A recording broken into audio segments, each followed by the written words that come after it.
Jonny, another season, another opening day fixture. This one's away to Accrington Stanley. How excited are you guys to finally get started after pre-season? Yeah, I think I speak on behalf of everyone in the squad. We're very excited. It's always a really exciting time, start of the season. Everyone's at level playing field and everyone wants to get off to a good start. So yeah, I think pre-season is just part and parcel of football, but as footballers you want to be playing for 3 points on a Saturday, and yeah, it can't come quick enough, and we're ready to go. Do you still get the same butterflies and adrenaline running through you now than you did perhaps when you had your first full season as a pro?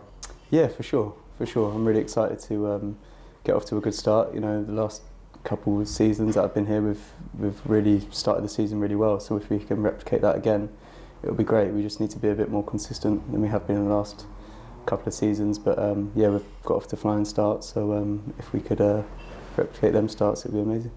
Tough opening day game away at Accrington. They're always hard working, always tough to break down, always physical and in your face. But we'll take a lot of fans there. We've had a good record there recently, so it should be a tough encounter, but one which we can do well. Yeah, of course.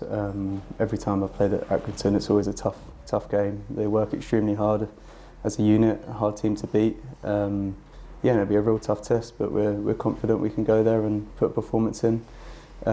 We always get backed tremendously well on the road with our fans, so that'll be huge for us, and hopefully we can put on a performance that they're proud of and send them home happy. Lovely. Ben, welcome back. All yours.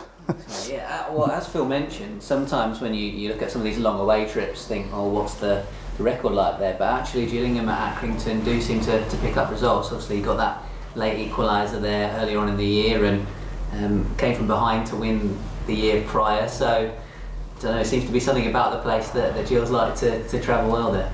Yeah, I think, as you say, we've had some really good memories, and hopefully we can keep that going on Saturday. I think all teams will be looking at the league, thinking they can be competitive. There's no surprises in the last couple of years, like the teams that have been in around the top end. You can't really predict it. It's about who's the most consistent throughout the year. It's not whoever wins on Saturday is going to be up there. It's like, of course, everyone wants to get a good start, but it's going to be an extremely tough battle, a test. We need to stand up to the fight, and I think the boys are all ready for that, and hopefully our quality can shine through, and we can come home with points. Do the squad look at some of the pre-season odds for promotion and 1 to 24 predictions that are flying around? Use that to motivate yourselves? I think, judging off the last couple of years, we probably stay away from that. I think we want to, of course, be fighting at the right end of the table. But I'm sure most teams will be saying the same thing in this league. So for me, it's all about progression. If we can have progression from last year and build on that, whatever that may look like, come the end of the season, we'll see. But of course, we want to be fighting at the right end of the table, and I think I look around and we've got a real strong squad, and hopefully we can have a right go and have a good season. You got any personal goals for the season in terms of goals and assists that you'd like to replicate? I guess you had that one flying season at Swindon that will always be the sort of top end benchmark for you now. Yeah, of course, you want to score as many goals as you can, assist as many goals as you can, but I've always been just win as many games as I can. If I can score an assist and help in that way, or if I can assist the assist, I know you don't get anything for that, but as long as I'm getting on the bus or going home on a Saturday and we've got 3 points, that's all a bonus. But of course, the game's changing all the time, and it's very, very stat-based now, and I understand that, but to be honest, I just want to win, whatever that may look like. If I can score an assist, then brilliant. If I can assist the assist, then brilliant as well. And you've had your injury troubles in the past. Do you feel like as you've got older, found a way to kind of manage your body and understand what you need to do to stay fit these days? Yeah, I think so. I'm probably not perfect. I don't know the exact formula, but I think I'm getting closer and closer to what I need as an individual. I think when people say you learn from experience, I think you really do. I think when you're young and someone says that, you're like, yeah, whatever kind of thing. You just kind of do what you think's right at the time, but it's not until you get older as a footballer and you go through tough times, good times, you kind of build what works for you and what you may need, because every individual's different, like myself, and Josh Andrews can't really do the same gym program. You know, we all got our own needs, and we're different. We all play the same sport, but we're different body shapes and styles. So Jammer, the fitness coach, has been brilliant since I've been here, in terms of, you know, keeping me on the grass as much as possible and available for selection.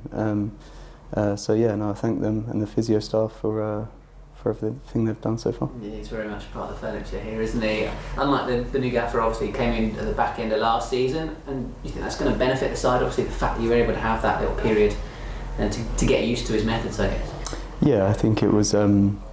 It's probably ideal timing in terms of the manager coming in. If that was the route the club wanted to go down in terms of with a new manager, it's probably given the gaffer a head start in terms of working with us as individuals, seeing what he needs, seeing what he's got, working with some strengths, weaknesses, but also, you know, implementing his way, his identity on the team, and then seeing what he can add to that. You know, we've brought in a few players already, and they've settled in really well, and us as players that are already here, that's all we can do is help them settle as quick as possible, because we've all been new players at some point, and it can be hard to settle. It was a great appointment. We finished the season really well in terms of going unbeaten, and we mustn't forget that going into Saturday we have got an ongoing run from the back of last year, and it'd be great to continue that. Well, best of luck for trying to do it. Thank you. It's a fairly similar squad to last season, isn't it? I guess it's more about the manager bringing out the best in US players, isn't it? Yeah, I think that brings solidarity, a bit of continuity in the team. Sometimes I've been in teams where there's big turnovers, and it can unsettle the group. And you get, you know, if you've got a big group of players coming in, it can take time to settle and stuff. The core of the team remains the same, I think, and we've added a few really good signings, and I'm really looking forward to playing with them as well. But of course it helps the group settle, and we just hit the ground running, hopefully. Sam Vokes, one of the new signings as well. Obviously, great to see him in the squad alongside you. Yeah, I think brilliant. I think Vokes, he brings a massive wealth of experience to the group, not just on the pitch, off the pitch as well. I think from what he's been through as a footballer, he's had an unbelievable career so far, and I know he's desperate and hungry to come here and help the group progress. So I think it's a great signing, and I think he'll improve a lot of our players on and off the pitch. And we saw last pre-season you and Bradley Dack in the middle, just behind the strikers, wherever you sort of play. You plenty of influence, creativity in that team, isn't there, as well as experience? Yeah, no, definitely. I look at the squad and I think we've got a bit of everything. You know, we've got some great defenders, some great ball winners, some big men up top, quick in behind. You've got wingers, you've got ball playing midfielders. You've got a real mixture of players. And I really enjoyed playing with Dacky last year in the short period we had the chance to. He's a great footballer, great to play with, I look forward to playing with him on the pitch this season. And you missed a couple of games at the start of pre-season. Was that just a cautious sort of thing? Yeah, it was just a precaution. I'm all good to go. Missed a few days. I think I missed the first pre-season game. And I think it was the Reading game. I think I missed a couple because we had so many games. It's always a shame. You want to be a part of everything, but I think probably rewind the clock 10 years ago, I might have just pushed through and ended up with an injury. So again, it's you getting to know your body and what you can push through and what's worth pushing through. But the manager's been brilliant at trying to keep everyone fit and speaking to people all the time about what they need and what's going to put them in the best position to be 100% fit for Accrington is the main aim. He wants, a fully fit squad and everyone to choose from, obviously. So that involves, communicating and speaking about when you're feeling good, when you're not, and obviously you want to play as much as you can. So it's hard. You feel like you're where you need to be. Yeah, definitely. I think that first league game's a bit hectic. It's a bit frantic anyway. I think people aren't at their fully match fitness in the first game of the season.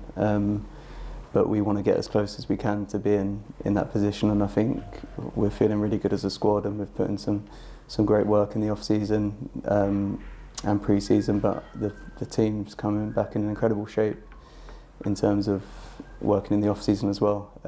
So no, it puts us in good stead going forward. Now you've had time to reflect on last season. How close were you, do you think, to actually pulling something off in it? We probably needed a few more games, I think. A few more wins. I think the real disappointing period was the one in the middle. I think we went 10 to 12 games without a win. I think, you get 2 or 3 wins in there, you're not far off fighting at the end of the season. But yeah, we weren't good enough last year. I think we all knew that, and the finish to the season was probably perfect time in terms of trying to connect the club again. The players, the staff, the fans having some belief back in the dressing room that we are good enough to compete and fight at the right end of the table. So yeah, it was great to finish well and finish unbeaten, but of course it was a frustrating year for most. I guess you say it's 1 or 2 wins away from doing what you wanted to do. Do you expect it to be as tight this year, or tighter perhaps? I think it's so hard to call. I think luckily I don't get to bet on football, so yeah, I wouldn't be wanting to either. I think it is so hard to call. Obviously, people have their favourites about promotion, and you look at people's squads, etc., but it is League Two at the end of the day, and you win games in all different ways and shapes. To be honest, there is no easy games. It's about who can be the most resilient and consistent throughout the whole season, and we'll be looking to build on last season for sure and look where we went wrong. But I think the main thing is that we will lose games, and it's about how you respond. And we can't go 10 games without a win, and I don't think that will be the case at all this year. I think the belief's there to bounce back straight away. There's more of a togetherness being instilled from the manager that when things don't go wrong, it's all about how you respond, whether that's giving the ball away on the pitch or losing the game. It's all about the next action, and the manager and Dobber have banged on about that, and it's massive to the group, and I think it's going to be all about being together this season, and not just as a group, but fans, staff, players, everyone involved. It's just about pulling together and going in the right direction. Have you noticed any difference in pre-season with Gareth Ainsworth? What was that, sorry? Have you noticed any difference? With respect, you've been through a few pre-seasons now. Yeah. Have you noticed any difference that Gareth's brought in? I think we've worked on different styles of play. We're gonna have different ways of beating opposition. We're not going to be hard to read on the Saturday. I think we've got different styles. We've got different personnel. We can mix it up at times in the way we approach games, and I think that's massive to keep teams guessing. And if one way's not working, there's other solutions that him and Dobbo have brought in that will work, and I think the players see that and believe that, and have massive respect for him, and that's shown in training and games. There's a huge work rate and hunger to do well, and not just on a Saturday, but Monday, Tuesday, Thursday, Friday. It's real competitive in training, and everyone wants to play and everyone wants to win. And for the manager as well as the club, we're really proud to play for Gillingham, and the manager's here and is also very proud to be manager. So I think it's a great recipe for hopefully a successful season. And as with respect, one of the old heads in the dressing room, do you look at some of the youngsters and see yourself in 10, 15 years ago? I'd love to have had Djibote's pace. Yeah, I think as you get older, I think I was very fortunate when I was Joe's age, Sam's age. I had some real top older pros around me like Mile Jedinak and Damien Delaney, Peter Ramage, Glenn Murray. We was really lucky as young players to have them older heads. They would always put an arm around us, but always pushed us to a limit they thought we were capable of. Obviously, everyone responds differently to different ways of speaking to each other, but they were top for me. It really made me settle in the group. So I've had that experience, and lucky enough I had them older players, and if I could be anything like that for Sam and Joe and whoever else is going to come through, there's lots of Harrys coming through. I would name them all. But yeah, no, there's some talented players in the youth, and us as older pros, we just want to be there to support and help them flourish and express themselves. We want them to come and be fearless and yeah, we'll never be the first to get on their backs. We'll just it's all about how they respond to making mistakes and making them better players.